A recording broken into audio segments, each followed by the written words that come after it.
రేవంత్ ముఖ్యమంత్రి కాగానే ఇక వాళ్ళ ప్రాజెక్టులు వాళ్ళ కంపెనీ వెబ్సైట్ నుంచి తీసుకున్నాం. ఏమంటారు వీళ్ళు? మాకు ఈ మధ్య కాలంలోనే పెద్ద ఎత్తున 6,000 కోట్ల ప్రాజెక్టులు వచ్చినాయి, అమృత్ స్కీమ్ వచ్చింది, జల్ జీవన్ మిషన్ వచ్చింది, యంగ్ ఇండియా రెసిడెన్షియల్ స్కూల్స్ మొత్తం కలిపి 6,000 కోట్ల రూపాయల వర్క్స్ మాకు వచ్చినాయని చెప్పి, యంగ్ ఇండియా అంటే మన ప్రభుత్వం తీసుకున్న స్కీము, జల్ జీవన్ ముఖ్యమంత్రి గారి కింద అమృత్ స్కీమ్ ఉంది, అన్నిట్లో కూడా 6,000 కోట్ల వర్కులు. నేను చదువుతాను ఎక్కడెక్కడ వచ్చినాయో కూడా చెప్తాను మీకు.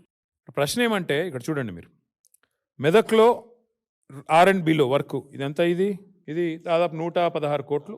ఇది మెదక్లోనే ఇంకొకటి improvements to Shad Nagar Parigi road, ఇదొక 135 కోట్లు. తర్వాత construction of lift irrigation scheme, ఇది ఎక్కడ? మోతే సూర్యాపేట, ఇది 1910 కోట్లు KLSR ఇన్ఫ్రాటెక్. తర్వాత Rajiv Gandhi lift irrigation scheme, ఇది ఎక్కడ? గణపవరం కోదాడ, ఇది కూడా 320 కోట్లు. Establishment of new college of veterinary science in Kodangal, ఇక 145 కోట్లు. మిషన్ భగీరథలో KLSRకి 168 కోట్ల వర్కులు. మళ్ళీ అంటే ఈ రకంగా రకరకాలుగా 6,000 కోట్ల వర్కులు ఇక్కడ ఇచ్చారు. ఎవరికి? ఈ KLSR అనే కంపెనీ. అయితే ఇక్కడ ఇష్యూ ఏంటి అంటే 2023 నుంచి దివాలా తీసి ఇన్సాల్వెన్సీ పిటిషన్ నడుస్తుంది.